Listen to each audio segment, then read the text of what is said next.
بسم اللہ الرحمن الرحیم۔ قال اللہ تبارک و تعالی فی کلام المجید فاتقوا اللہ ما استطعتم۔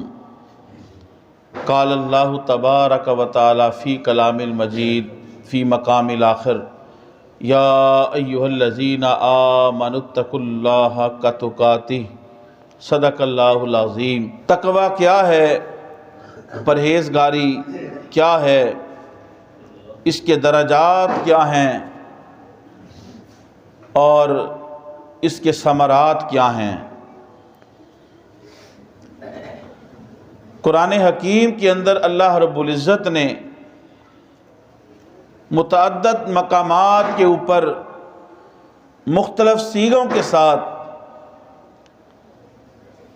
تقوی اختیار کرنے، اپنے اہل و عیال اور اعزاء اقرباء کو تقوی کی تعلیم اور ترغیب دینے اور اس کی فضیلت اور اس کے ثمرات کے اوپر اللہ نے قرآن مجید کے اندر جا بجا کلام ارشاد فرمایا ہے۔ ان کئی ایک مقامات میں سے صرف 2 مقام کا کچھ جز میں نے آپ کے سامنے تلاوت کرنے کا شرف حاصل کیا ہے۔ اللہ پاک نے ایک جگہ ارشاد فرمایا، اے ایمان والو اتقوا اللہ، اللہ سے ڈرو، حق تقاتی، جیسے کہ اس سے ڈرنے کا حق ہے۔ جب یہ آیت کریمہ نازل ہوئی، صحابہ کرام رضوان اللہ علیہ مجمعین پریشانی کے عالم میں حضور رحمت کونین صلی اللہ علیہ وآلہ وسلم کی بارگاہ میں حاضر ہوئے۔ یا رسول اللہ صلی اللہ علیہ وآلہ وسلم، اللہ نے ارشاد فرما دیا ہے اللہ سے ڈرو اور ایسے ڈرو حق کا تقاتی، جس طرح کہ اس سے ڈرنے کا حق ہے۔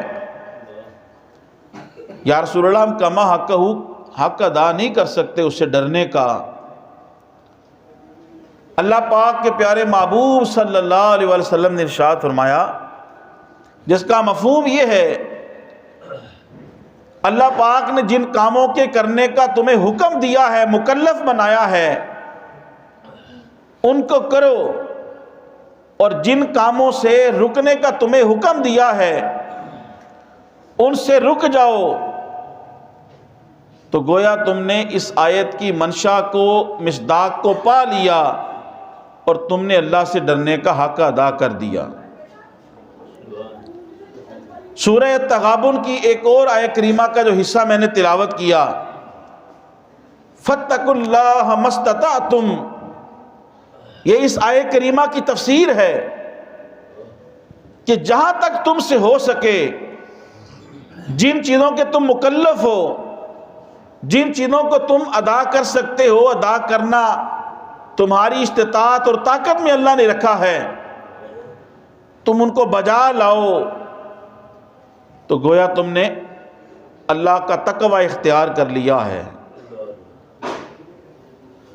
تقوی کا معنی کیا ہے؟ اس کی تیاری میں بے شمار محدثین مفسرین کے اقوال گزرے، صوفیاء کے اقوال گزرے۔ اگر انہی کو میں عرض کرنا شروع کر دیتا، اسی کے اوپر کافی وقت درکار تھا، لیکن ان سب کا خلاصہ میں آپ کے سامنے عرض کروں کہ مفسرین، محدثین اور صوفیاء نے جو تقوی کا مفہوم بیان کرنا چاہا وہ یہ ہے کہ تقوی یہ ہے، آسان ترین الفاظ میں، کہ مسلمان اپنے آپ کو، اپنے اہل و عیال کو گناہوں سے بچائے اور مشتبہ چیزوں سے بھی بچائے جن کے اندر شکوک و شبہات ہیں۔ یعنی اپنے آپ کو اور اپنے اہل و عیال کو ان کاموں کی طرف لگائے جن کے کرنے کا حکم دیا، اور ان کاموں سے روکے جن سے رکنے کا حکم دیا۔ یہاں تک کہ جو جن میں شکوک و شبہات ہیں ان چیزوں کو بھی چھوڑ دے، تو یہ تقویٰ ہے۔ حضرت عبداللہ ابن عباس رضی اللہ تعالیٰ عنہ سے پوچھا گیا تقویٰ کسے کہتے ہیں؟ حضرت عبداللہ ابن عباس رضی اللہ تعالیٰ عنہ نے فرمایا کہ متقین، پرہیزگار، تقوی والے وہ لوگ ہیں جو ہر وقت اللہ کے عذاب سے ڈرتے رہتے ہیں۔ بولیے کیا اللہ کے عذاب سے؟ متقین کون ہیں؟ بولیے جو اللہ کے عذاب سے ہر وقت ڈرتے رہتے ہیں۔ حضرت عبداللہ ابن مسعود رضی اللہ تعالیٰ عنہ ان سے پوچھا گیا، آپ فرمائیے تقویٰ کسے کہتے ہیں؟ تو آپ نے فرمایا تقویٰ یہ ہے کہ اللہ کو ایسا یاد کرو کہ پھر نہ کبھی بھولو۔ اللہ کو ایسا یاد کرو کہ پھر نہ بھولو۔ یہ دنیا کی لذتیں، یہ دنیا کی چمک دھمک پھر تمہیں اللہ کو بھلا نہ سکے۔ فرمایا یہ تقویٰ ہے۔ فرمایا اس کی اطاعت اور بندگی ایسے کرو، اس کا حق و حکم ایسے مانو کہ پھر بندہ اللہ کی نافرمانی نہ کرے۔ یہ تقویٰ ہے۔ یعنی یہ نہیں کبھی نماز پڑھ لی، کبھی چھوڑ دی، فرائض کبھی ادا کر دیے، کبھی چھوڑ دیے۔ یہ تقوی اور متقین لوگوں کی نشانی نہیں۔ متقین لوگوں کی نشانی حضرت عبداللہ ابن مسعود فرماتے ہیں کہ اللہ کو یاد بھی ایسے کرنا ہے کہ وہ یاد سے کبھی غافل نہ ہو، یہاں تک کہ ہتھ کار ول تے دل یار ول۔ اور اللہ کی اطاعت اور بندگی ایسی کرنی ہے پھر اللہ کی کبھی نافرمانی نہ ہو، اور اللہ کا ایسے شکر ادا کرنا ہے کہ پھر کبھی اس کی ناشکری نہ ہو۔ متقین لوگوں کے، تقوی والوں کے 3 درجات ہیں، یا تقوی کی 3 قسمیں ہیں۔ متقین پرہیزگاروں کے 3 درجات ہیں۔ فرمایا کہ متقین لوگوں کی جو پہلی قسم ہے، تقوی کا جو پہلا درجہ ہے وہ یہ کہ بندہ مومن، بندہ مسلمان اپنے آپ کو شرک سے بچائے۔ یہ تقوی ہے، اور یہ تقوی کا ادنا درجہ ہے۔ یہ تقوی کا ادنا درجہ ہے۔ ہر مسلمان کو اللہ کے فضل سے حاصل ہے، اللہ کی ذات کے ساتھ کسی کو شریک نہ کرنا بس۔ اور تقوی کی دوسری قسم جو اس سے اعلیٰ ہے اور 3 قسموں میں متوسط ہے، وہ یہ کہ بندہ اپنے آپ کو شرک سے بھی بچائے، اللہ کی ذات کے ساتھ، وہ ذات جو وحدہ لا شریک ہے، اس کے ساتھ کسی کو شریک بھی نہ کرے، اور اپنے آپ کو گناہ صغیرہ اور گناہ کبیرہ سے بھی بچائے۔ یہ تقوی کا دوسرا درجہ ہے۔ جو پہلا درجہ ہے اس سے یہ اعلیٰ درجہ ہے، اور تقوی کا سب سے اعلیٰ ترین درجہ یہ ہے کہ بندہ اپنے آپ کو شرک سے بھی بچائے، گناہ صغیرہ اور کبیرہ سے بھی بچائے، اور یہاں تک کہ وہ چیزیں جن میں شک ہے، جو مشتبہ چیزیں ہیں، جن میں شبہ ہے، ان چیزوں سے بھی اپنے آپ کو بچائے، اور اپنے دل کو ہر شے سے صاف کر لے، ما سوی اللہ سے رخ کو موڑ لے، اور اپنے چہرے کو صرف اللہ کی ذات کی طرف لگا لے۔ یہ تقوی کا سب سے اعلیٰ ترین درجہ ہے۔ حضرت ملا علی قاری رحمۃ اللہ علیہ آپ فرماتے ہیں کہ تقوی یہ ہے کہ بندہ اپنے آپ کو ہر اس کام سے بچائے جس کے کرنے پہ اللہ نے سزا کا حکم دیا ہے۔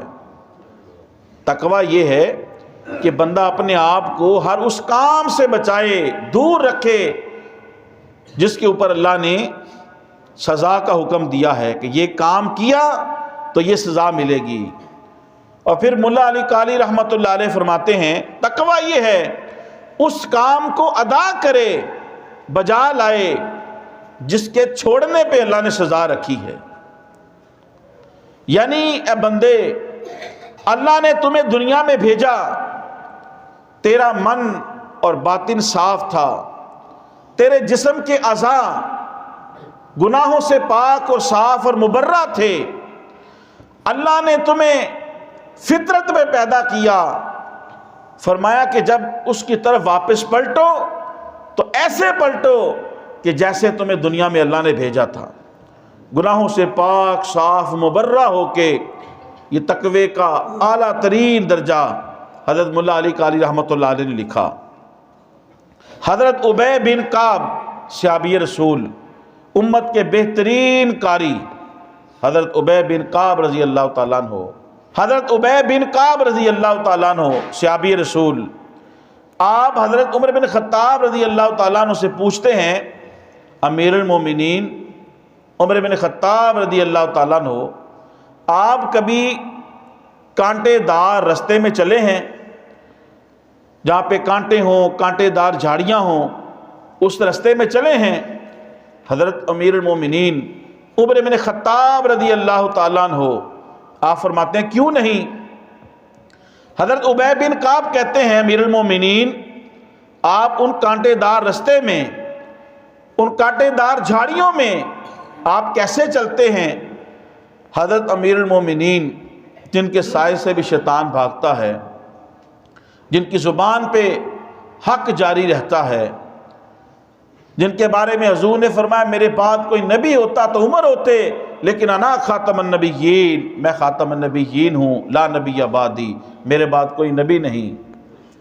تو حضرت عمر بن خطاب رضی اللہ تعالیٰ عنہ فرماتے ہیں میں ان کانٹے دار رستوں میں، کانٹے دار جھاڑیوں میں ایسے چلتا ہوں، میں اپنے کپڑوں کو سمیٹ کے چلتا ہوں، اپنے دامن کو بچا کے چلتا ہوں، اپنے جسم کو بچا کے چلتا ہوں۔ حضرت ابی بن کعب رضی اللہ تعالیٰ فرماتے ہیں امیر المومنین بس یہی تقویٰ ہے، یہی تقویٰ ہے۔ یعنی جس طرح آپ کانٹے دار شاخوں میں، کانٹے دار جھاڑیوں میں آپ اپنے کپڑوں کو بچا کے چلتے ہیں، اپنے دامن کو بچا کے چلتے ہیں کہ آپ کے کپڑے تار تار نہ ہو جائیں، آپ کا جسم چھلی نہ ہو جائے، فرمایا یہ ظاہر کا تقویٰ ہے۔ اسی طرح تقویٰ یہ ہے کہ انسان بندہ مومن اپنے ظاہر کو بھی اور اپنے باطن کو بھی شیطان سے اسی طرح بچا کے رکھے کہ جس طرح بندہ کانٹے دار شاخوں سے اپنے آپ کو بچاتا ہے۔ یہ تقویٰ ہے۔ حضور رحمت کونین صلی اللہ علیہ وآلہ وسلم نے، مسلم شریف کی حدیث پاک ہے، آقا کریم رحمت کونین صلی اللہ علیہ وآلہ وسلم نے اپنے دل کی طرف، اپنے قلب مبارک کی طرف اشارہ کرتے ہوئے فرمایا التقویٰ ہاں ہونا، التقویٰ ہاں ہونا، التقویٰ ہاں ہونا۔ فرمایا کہ تقوی کا یہاں پہ ہے، تقویٰ یہاں پہ ہے، یعنی تقوی کا اصل مرکز دل ہے۔ بولیے تقوی کا مرکز کیا ہے؟ تقوی کا مرکز دل ہے، لیکن اس کا اظہار جو ہے وہ مختلف اعمال سے ہوتا ہے، اس کا اظہار جو ہے مختلف کاموں سے ہوتا ہے۔ بندہ نماز پڑھ کے تقوی کا اظہار کرتا ہے، روزہ رکھ کے تقوی کا اظہار کرتا ہے، جو اللہ نے فرائض فرض کیے ہیں ان کو ادا کر کے بندہ تقوی کا اظہار کرتا ہے، برائیوں سے بچ کے تقوی کا اظہار کرتا ہے، اور ظاہری اور باطنی طور پہ اپنے آپ کو پاکیزہ رکھ کے بندہ تقوی کا اظہار کرتا ہے۔ تو تقوی کا اصل مرکز اور محور وہ انسان کا دل اور قلب ہے، لیکن اس کا اظہار جو ہے اس کے اعمال سے ہوتا ہے۔ تو خلاصہ کلام یہ کہ مسلمان اپنے ظاہر کو ان چیزوں سے بچائے، روکے جن سے اللہ نے رکنے کا حکم دیا ہے، مسلمان ان چیزوں کو بجا لائے جن کو اللہ نے کرنے کا حکم دیا ہے، اور اپنے باطن کو بھی ٹھیک رکھے، یعنی جن چیزوں کا تعلق باطن سے ہے، روحانیت سے ہے، یعنی حسد، بغض، منافقت، بے حیائی، یعنی وہ چیزیں جو نظر نہیں آتی، غیر مرئی ہیں، آنکھوں سے نظر نہیں آتی، جن کا تعلق عالم روحانیت سے ہے، عالم باطن سے ہے، ان چیزوں سے بھی اپنے آپ کو، اپنے من کو اور اپنے باطن کو پاک اور صاف رکھے۔ تو جب اپنے قلب و روح کو وہ اللہ کی طرف متوجہ کر لیتا ہے اور اپنے ہر کام اور ہر حال میں اپنے لیے اللہ کو کافی جانتا ہے، تو یہ تقوی کا اعلیٰ معیار ہے۔ حضرت ابن عباس رضی اللہ تعالیٰ بیان کرتے ہیں، رسول پاک صلی اللہ علیہ وسلم نے فرمایا، جو شخص یہ چاہتا ہے کہ وہ لوگوں میں سب سے زیادہ عزت والا ہو جائے، سب سے زیادہ اس کی رسپیکٹ ہو، لوگ اسے عزت و احترام کی نگاہ سے دیکھیں، پیارے نبی صلی اللہ علیہ وسلم نے شاہ فرمایا وہ تقوی اختیار کرے، یعنی اللہ سے ڈرے۔ بندہ اللہ سے ڈرنا شروع کر دیتا ہے، اللہ اس کی عزت کو بڑھا دیتا ہے۔ جامع ترمذی کی روایت ہے، حضرت میمون بن مہران بیان کرتے ہیں، کوئی بندہ اس وقت تک متقی نہیں بن سکتا، متقی نہیں ہو سکتا، پرہیزگار نہیں ہو سکتا، جب تک کہ وہ اپنے نفس کا یعنی اپنے آپ کا اس طرح محاسبہ نہ کرے کہ جس طرح وہ اپنے شریک اور اپنے پارٹنر کا محاسبہ کرتا ہے۔ یعنی اس کے کاروبار میں کوئی شریک ہو، اس کا کوئی پارٹنر ہو، وہ بندہ اسے پوچھتا ہے بھئی یہ تیرا لباس کہاں سے آیا، یہ تیرے پاس پیسے کہاں سے آئے، تیرے پاس گاڑی کیسے آئی، یہ تیرے پاس کھانا کہاں سے آیا، میرے ساتھ ہی تو پارٹنر ہے، شریک ہے، لیکن یہ تیرے معاملات کیسے ہوئے؟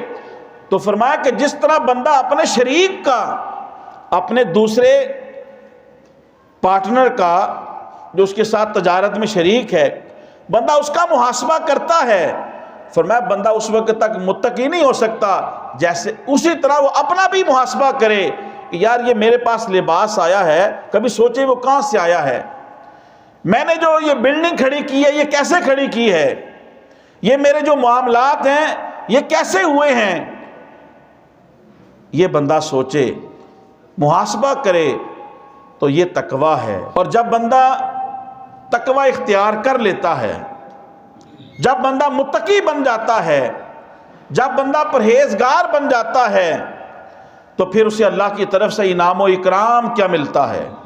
یہ نہیں کہ اللہ نے صرف کہا کہ تقوی اختیار کرو، نہیں، اللہ نے جب کوئی بندہ اس کی بات مانتا ہے، متقی بن جاتا ہے، تقوی اختیار کرتا ہے، اللہ کی طرف سے پھر اسے انعامات ملتے ہیں، اجر و ثواب ملتا ہے، جس کا جا بجا اللہ نے قرآن میں ذکر کیا۔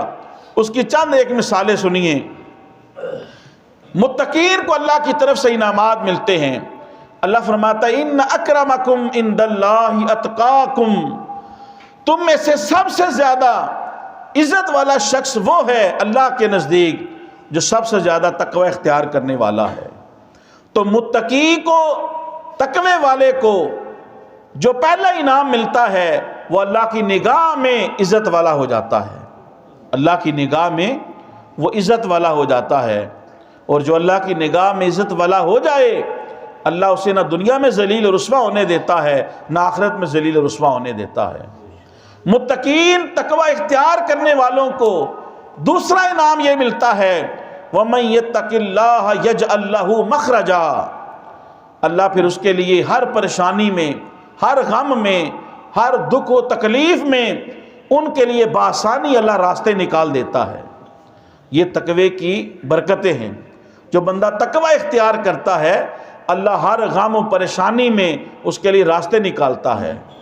پھر اللہ نے متقین لوگوں کا اجر، انعام یوں ذکر کیا وَمَن يَتَّقِ اللَّهَ يَجْعَل لَّهُ مِنْ أَمْرِهِ يُسْرًا، اللہ پھر تقوی اختیار کرنے والوں اور متقین کے لیے دنیا میں بھی اور آخرت میں بھی اللہ ان کے لیے آسانی عطا فرما دیتا ہے۔ پھر اللہ نے اور انعامات کا ذکر کیا۔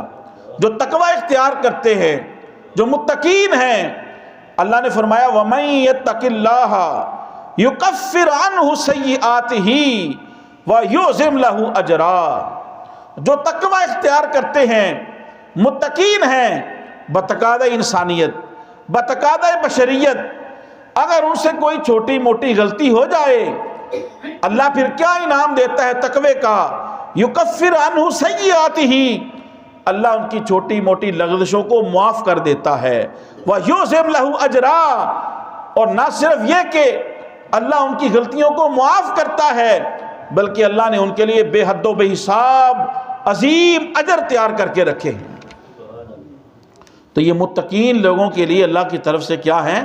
انعامات ہیں۔ حضرت امام غزالی رحمۃ اللہ علیہ لکھتے ہیں،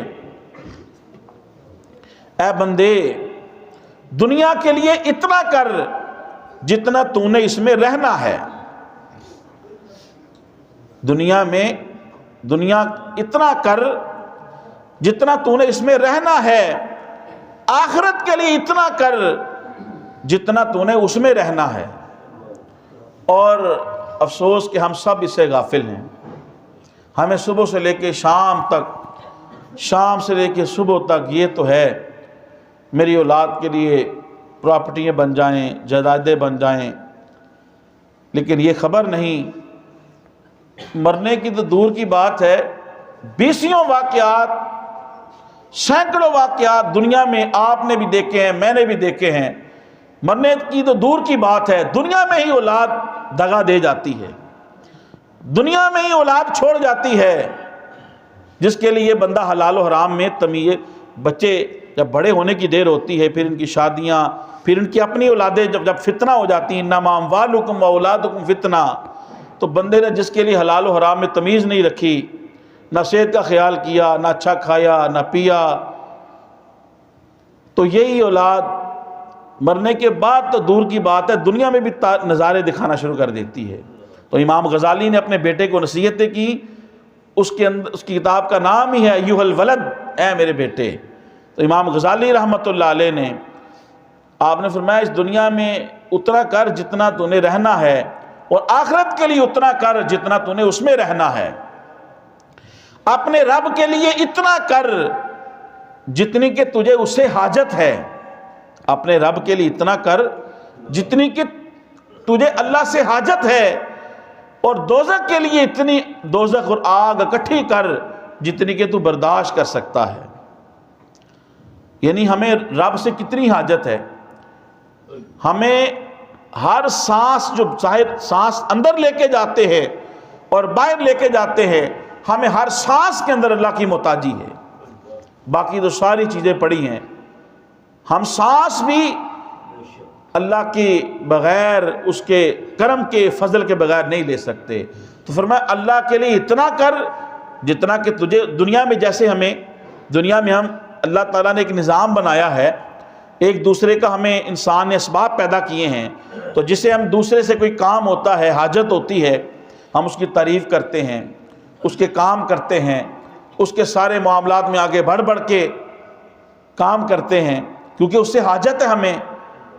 تو یہ مثال ہے، فرمایا اللہ کے لیے اتنا کر، اس کا اتنا کہا مان جتنا کہ اللہ سے ہمیں حاجت ہے، اور دوزخ کی آگ اتنی اکٹھی کر کہ جتنی تو برداشت کر سکتا ہے۔ اب صحابہ کرام رضوان اللہ اجمعین اور اولیاء کرام صالحین کی زندگیوں میں سے چند ایک مثالیں دے کے میں اپنی گفتگو کو ختم کرتا ہوں۔ خود پیارے نبی صلی اللہ علیہ وآلہ وسلم، آپ تقوی کے سب سے اعلیٰ مقام کے اوپر فائز تھے، تقوی کے اس سے بڑھ کے اور کیا تقوی ہوگا، کل کائنات کے مالک ہیں، کئی دن آپ کے گھر میں چولہا نہ جلتا، آگ نہ جلتی، مہمان آتا، آپ کئی مرتبہ سائل آتا تو آپ اسے قرض لے کے اس کی ضرورت کو پورا کرتے۔ پھر اس کے بعد صحابہ کرام رضوان اللہ علیہ مجمعین، ان کی مبارک زندگیوں کا مطالعہ کریں تو سب سے پہلے یار غار حبیب، کشتہ عشق رسول، فنا فی الرسول، ترجمان رسالت، حضرت امیر المومنین، خلیفہ بلا فصل، حضرت سیدنا ابو بکر صدیق رضی اللہ تعالیٰ عنہ، ان کی زندگی کو دیکھیں، جن کو دنیا میں حضور نے ایک مرتبہ نہیں کئی مرتبہ جنت کی بشارت دی ہے۔ آپ ایک درخت کو سیدنا ابو بکر صدیق رضی اللہ تعالیٰ عنہ ٹکٹکی باندھ کر دیکھ رہے ہیں، غور سے دیکھتے چلے جا رہے ہیں، ایک صحابی آئے، انہوں نے کہا اے ابو بکر رضی اللہ تعالیٰ عنہ، کیا بات ہے آپ اس درخت کو غور سے دیکھے چلے جا رہے ہیں؟ یہ سیدنا ابو بکر رضی اللہ تعالیٰ عنہ کے تقوی کا عالم ہے، پرہیزگاری کا، اللہ کے خوف کا، اللہ کے ڈر کا یہ عالم ہے کہ آپ نے کہا کاش میں یہ درخت ہوتا، کاش میں یہ درخت ہوتا، اسے کاٹ لیا جاتا یا اکھاڑ دیا جاتا اور آخرت میں اس کا کوئی حساب نہ ہوتا۔ ایک مرتبہ حضرت سیدنا ابو بکر رضی اللہ تعالیٰ عنہ، ان کے ایک غلام، انہوں نے ان کو دودھ پلایا، اب سنیے توجہ سے، ان کو دودھ پلایا، وہ دودھ مشتبہ تھا۔ اصل میں زمانہ جاہلیت میں انہوں نے کفریہ کلمات سے کوئی منتر پڑھے، کوئی دم کیا کفریہ کلمات سے، تو اس نے اس کے عوض میں اس کو دودھ دیا۔ جائز اور قرآن و حدیث کے خیر کے کلمات سے دم کیا جائے نہ صرف جائز ہے بلکہ باعث برکت ہے۔ تو اس نے دودھ دیا، تو حضرت سیدنا ابو بکر رضی اللہ تعالیٰ عنہ کے غلام نے وہ دودھ حضرت ابو بکر رضی اللہ تعالیٰ عنہ کو پلا دیا۔ جب آپ کو پتہ چلا کہ یہ تو مشتبہ تھا، مشکوک تھا، تو آپ نے اپنے منہ کے اندر، گلے کے اندر انگلی ڈالی اور آپ نے قے کی، الٹی کی، اور جب آپ نے قے کی اور سارا دودھ نکل گیا، پھر اللہ کی بارگاہ میں دعا کرتے ہیں، یا اللہ جو میرے بس میں تھا وہ میں نے دودھ اپنے اندر سے نکال دیا ہے، اب جو میری رگوں میں رہ گیا ہے میں اسے نہیں نکال سکتا، یا اللہ تو مجھے معاف کر دے، یا اللہ تو مجھے معاف کر دے۔ اب اندازہ کریں کہ جو مشتبہ چیز اور شکوک و شبہات والی چیز وہ اندر چلی گئی، اسے کہہ کر کے باہر نکالا، اور پھر جو رگوں میں رہ گیا، وینز میں، اس کی بھی اللہ سے معافی مانگ رہے ہیں۔ تو جس کے جسم کی پرورش حرام سے ہو رہی ہے، جس کے بچوں کے جسم کی پرورش حرام سے ہو رہی ہے، مال حرام سے، لقمہ حرام سے، تو پھر اس کو اپنا ٹھکانہ کہاں رکھنا چاہیے؟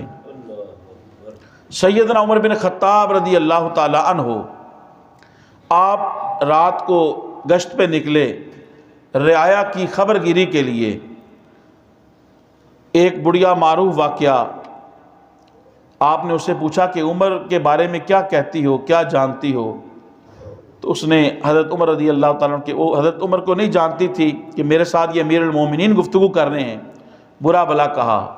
سیدنا امیر المومنین، جن کے سائے سے شیطان بھاگتا تھا، جن کے خوف و ڈر اور رعب سے باطل کے ایوانوں میں زلزلہ آ جاتا تھا، ان کو دیکھنے کے لیے کفار و مشرکین آتے تھے کہ ہم دیکھیں تو صحیح کہ جس نے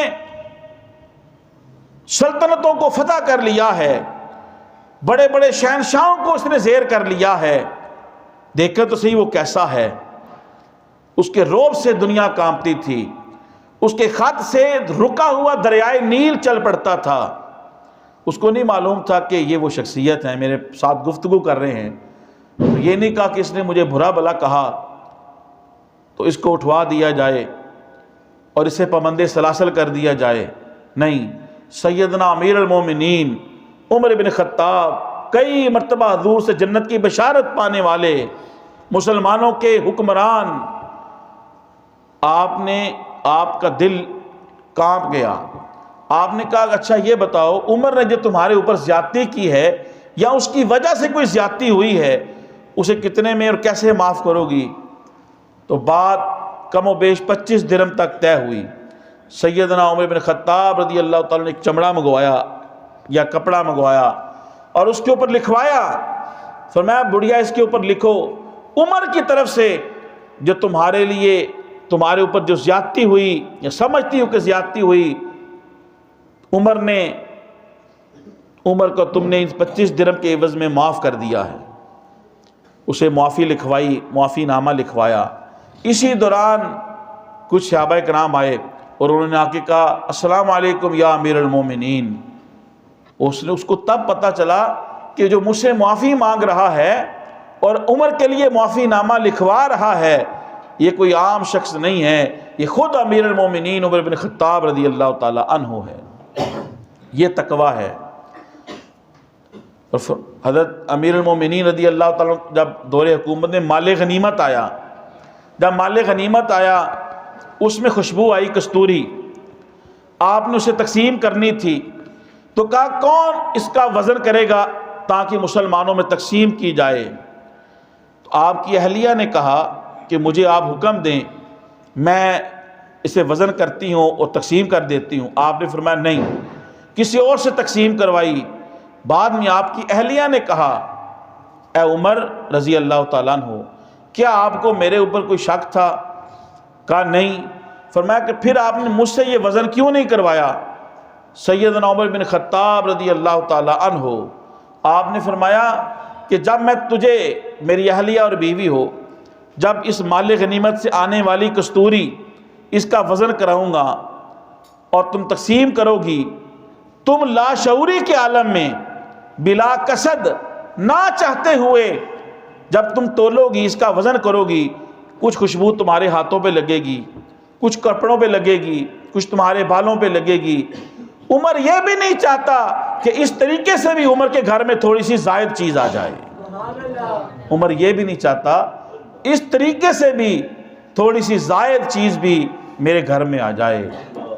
آج اور قیامت تک کے لیے صاحب اقتدار لوگوں کے لیے یہ بات بڑی قابل عمل ہے کہ ایسے حکمران تھے ہمارے سیدنا عمر بن خطاب رضی اللہ تعالیٰ عنہ۔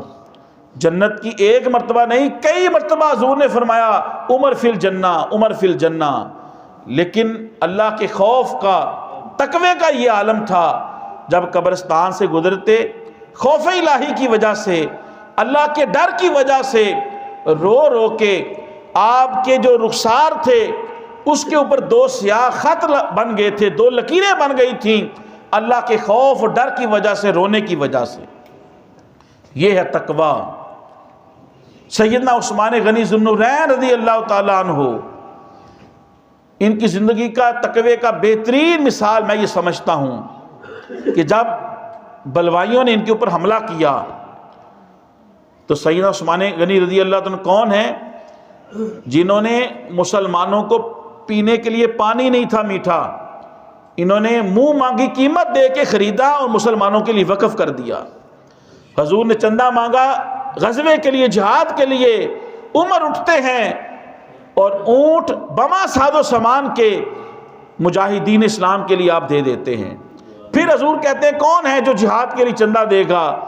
عثمان پھر اٹھتے ہیں اور پھر کئی اونٹ بما ساز و سامان کے مجاہدین کے لیے دے دیتے ہیں۔ 3 مرتبہ آپ نے ایسا کیا۔ عمر، عثمان کون؟ کئی مرتبہ آپ نے مال کو ساری زندگی مسلمانوں کے لیے، اسلام کے لیے اور اسلام کی ناموس کے لیے آپ نے خرچ کیا۔ آپ کو بلوائیوں نے قید کر لیا، مدینہ شریف میں محاصرہ کر لیا۔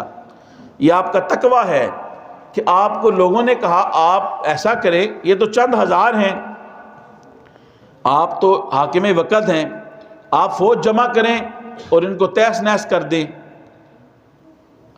آپ کا تقویٰ یہ تھا، حضور سے محبت یہ تھی۔ آپ نے فرمایا عثمان یہ نہیں چاہتا میری ایک جان کی خاطر مسلمان سارے آپس میں دست و گریباں ہو جائیں، میری ایک جان کی خاطر مسلمان باہم دست و گریبان ہو جائیں اور مدینہ الرسول کے اندر خون ریزی ہو اور اس شہر پر امن کے اندر لوگوں کا خون گرے مسلمانوں کا۔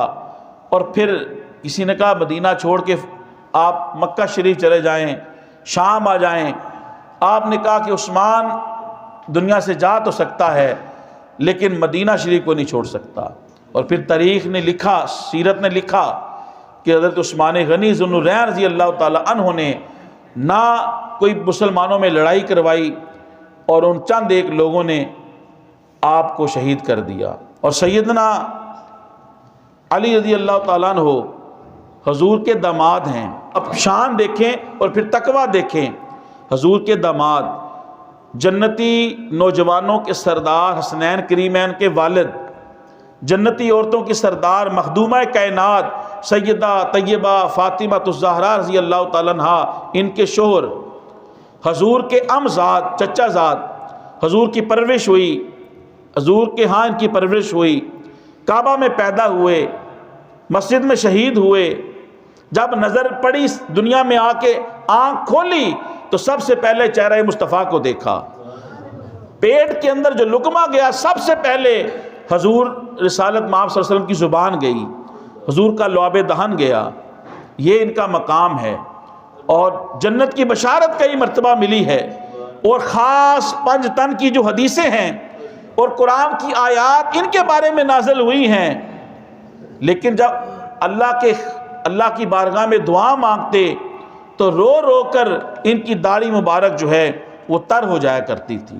یہ ہے تقوی۔ حضرت سیدنا امام اعظم ابو حنیفہ رحمۃ اللہ علیہ، جن کی ہم تقلید کرتے ہیں مسائل کے اندر، امام اعظم ابو حنیفہ رحمۃ اللہ علیہ یہ کپڑے کا کاروبار کرتے تھے۔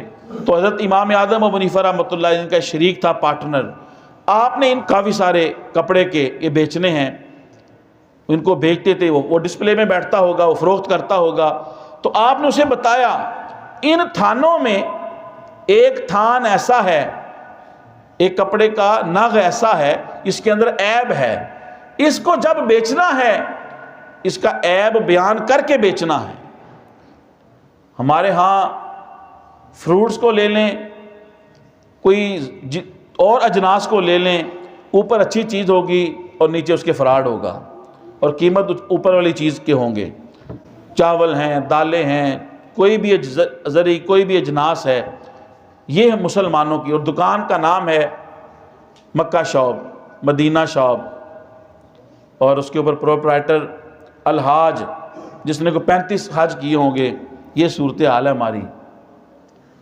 تو سیدنا امام اعظم ابو حنیفہ رحمۃ اللہ علیہ نے فرمایا اس کو جب فروخت کرنا ہے اس کے عیب کو بیان کر کے فروخت کرنا ہے۔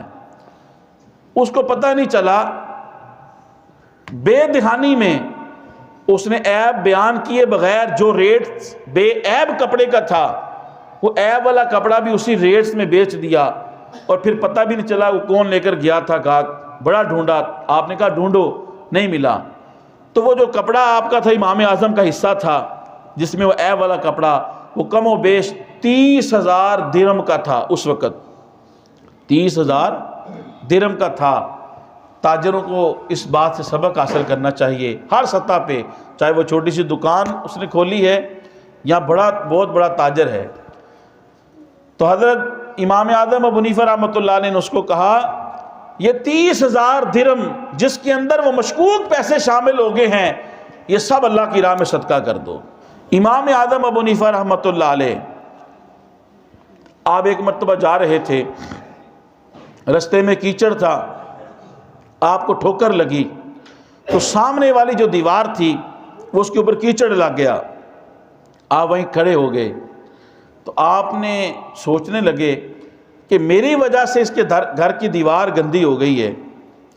ان کے تقوی کا معیار یہ ہے، اگر میں اس کی دیوار کو صاف کرتا ہوں تو ساتھ اس کا چونا، سیمنٹ، اس وقت مٹی کے مکانات ہیں، مٹی بھی اترے گی تو یہ زیادتی ہے، اگر نہ صاف کروں تب بھی زیادتی ہے۔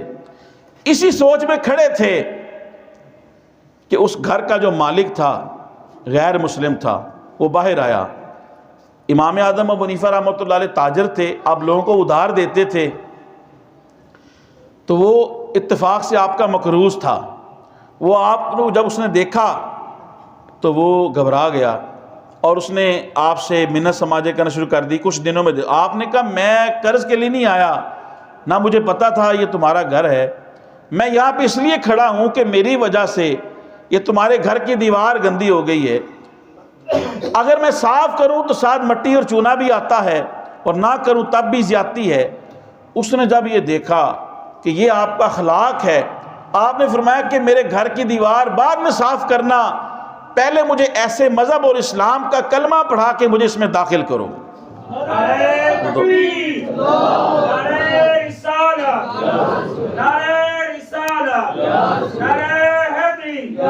تو یہ تھے ہمارے وہ اسلاف کہ جنہوں نے ایسا تقوی اختیار کیا جو لوگوں کی دیوار ان کی وجہ سے گندی ہو جائے تو وہ اس کو بھی صاف کرنے کا سوچتے ہیں، لیکن آج ہم دیوار چھوڑ کے ہم لوگوں کی عزت تار تار کرتے ہیں۔ حضور نے ارشاد فرمایا جو کسی مسلمان کی پردہ پوشی کرتا ہے، اس کے عیبوں کو چھپاتا ہے، قیامت کے دن میں اللہ اس کے عیبوں کے اوپر پردہ ڈالوں گا۔ ہمیں کسی بات کا صحیح پتہ بھی نہ ہو، یہ تو ہے صحیح پتہ ہو تو پردہ کرنا چاہیے، ہمیں تو صحیح بات کا پتہ بھی نہ ہو، ہم پورے علاقے کے اندر اس کی چادر اور چار دیواری کا بیڑا غرق کر دیتے ہیں۔ صرف اس بندے کے عیب کو بتانا ضروری ہے جس کی وجہ سے مسلمانوں کو نقصان ہو رہا ہے۔ یار یہ فراڈ کرتا ہے، اس کے ساتھ کاروبار نہ کرنا، مجھے تجربہ ہوا ہے، یہ بندہ مسلمانوں کو فلاں نقصان پہنچاتا ہے، تو مسلمانوں کو جو عام ظاہری اس کے کاروبار کے لحاظ سے یا جانی نقصان ہے اس سے بچانے کے لیے اس کا عیب بیان کرو تاکہ مسلمان بچ جائیں۔ اگر نہ بیان کرے گا تو گونگا شیطان ہے۔ لیکن اگر کسی کی اپنی ذات کا مسئلہ ہے، اس نے اپنی جان پہ ظلم کر لیا ہے، تو تمہیں کیا پڑی ہے کہ تم اس کی عزت اور کو تار تار کرتے رہو۔ پردہ رکھنے کا حکم ہے، حدیثوں کے اندر عیب چھپانے کا حکم ہے۔ یہ آج کی رات باتیں سیکھنے والی ہیں۔ میں نے جو باتیں کی، اسلاف کی حدیث سنائیں، ان کو سامنے رکھیں اور پھر اپنے آپ کو سامنے رکھیں اور محاسبہ کریں۔ ایک صحابی، ان کا ایک باغ تھا بڑا پھلدار پھولدار، اور اس کی باڑ بنی ہوئی تھی، وہ نماز پڑھ رہے تھے۔ وہ نماز پڑھتے پڑھتے انہوں نے دیکھا کہ ایک چھوٹا پرندہ، فاختہ، چڑیا، کوئی بھی پرندہ، وہ اندر آنے کی کوشش کر رہا ہے۔ اس باڑ کو اتنی گھنی تھی، پھلدار اور پھولدار باغ تھا کہ وہ اندر نہیں آ رہی تھی، مشکل ہو رہی تھی اس کو، جہاں سے جاتی بڑا گھنا باغ تھا۔ تو آپ کو بحالت نماز اس صحابی کے دل میں آیا، یار میرا باغ اتنا پھلدار ہے، اتنا پھولدار ہے، اتنا گھنا ہے۔ جب دل میں خیال آیا نا تو نماز پڑھ کے فارغ ہوئے، تو جو اہل اللہ ہوتے ہیں، جو تقوی والے ہوتے ہیں، انہیں فوراً خیال آیا کہ یہ مجھ سے غلطی ہو گئی ہے۔ نماز اللہ کے لیے پڑھ رہے اور نماز میں اپنے مال کی طرف توجہ ہے، فوراً حضور کی بارگاہ میں پہنچ گئے۔ یا رسول اللہ، یہ باغ مجھے اللہ کی یاد سے غافل کر رہا ہے کہ نماز میں بھی میرے یہ باغ رہتا ہے۔ یا رسول اللہ، یہ نماز کے اندر خلل کا سبب ہے، یا رسول اللہ اسے قبول کیجئے، میں اسلام کے لیے اور آپ کے قدموں میں اسے نچھاور کرتا ہوں، میں اسے مسلمانوں کے لیے صدقہ کرتا ہوں۔ یعنی یہ تقوی کا ان کا بڑا اعلیٰ معیار ہے۔ اور قرآن مجید کے اندر ایک جگہ اللہ نے متقین لوگوں کی نشانیاں بتائیں، وَسَارِعُوا إِلَىٰ مَغْفِرَةٍ مِّن رَّبِّكُمْ وَجَنَّةٍ أَرْضُهَا السَّمَاوَاتُ وَالْأَرْضُ اُعِدَّتْ لِلْمُتَّقِينَ، فرمایا کہ جلدی کرو اس جنت کی طرف جس کی زمین چوڑائی زمین و آسمان کے برابر ہے، اور متقین اور پرہیزگار لوگوں کے لیے وہ بنائی گئی ہے۔ اور پھر فرمایا متقین لوگوں کی نشانی یہ ہے، الَّذِينَ يُنْفِقُونَ فِي السَّرَّاءِ وَالضَّرَّاءِ، متقین لوگوں کی نشانی یہ ہے، انہیں غم ہو، خوشی ہو، تنگ دستی ہو یا مال کی وسعت ہو، وہ ہر حال میں اللہ کی راہ میں خرچ کرتے ہیں۔ اللہ پاک نے قرآن مجید کے اندر متقین لوگوں کی دوسری نشانی بتائی، وَالْقَاظِمِينَ الْغَيْظَ، وہ اپنے غصے کو پی لیتے ہیں، وہ اپنے غصے کو پی لیتے ہیں۔ حضور نے پوچھا میرے صحابہ بتاؤ طاقتور کون ہے؟ صحابہ نے کہا طاقتور وہ ہے جو دوسرے کو بچھاڑ دیتا ہے۔ حضور نے فرمایا نہیں۔ صحابہ نے کہا پھر طاقتور کون ہے؟ حضور نے ارشاد فرمایا طاقتور وہ ہے، سب سے زیادہ طاقت والا شخص وہ ہے جو اپنا غصہ نکالنے پہ قدرت رکھتا ہو، اپنا غصہ نکالنے پہ قدرت رکھتا ہو، لیکن اس کے باوجود وہ اپنا غصہ پی جاتا ہے، اللہ کے لیے معاف کر دیتا ہے، یہ سب سے زیادہ طاقتور ہے۔ تو متقین لوگوں کی قرآن کے اندر دوسری نشانی کیا ہے؟ والقاظمین الغیظ، وہ لوگوں غصے کو پی جاتے ہیں۔ اور صوفیہ نے فرمایا غصے میں بندہ ایسے ہوتا ہے کہ جیسے بچے کے ہاتھ میں گیند ہو، وہ گیند کو بچہ کبھی دائیں پھینکتا ہے، کبھی بائیں پھینکتا ہے، کبھی باہر، کبھی کہاں پھینکتا ہے۔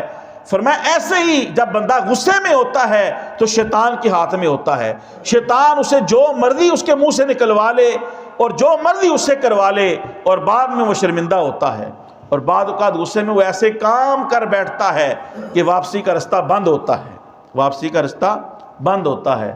تو فرمایا متقین مسلمان تقوی والے کی نشانی یہ ہے کہ وہ تنگ دستی ہو یا وسعت مال ہو، ہر حال میں اللہ کی راہ میں خرچ کرتا ہے۔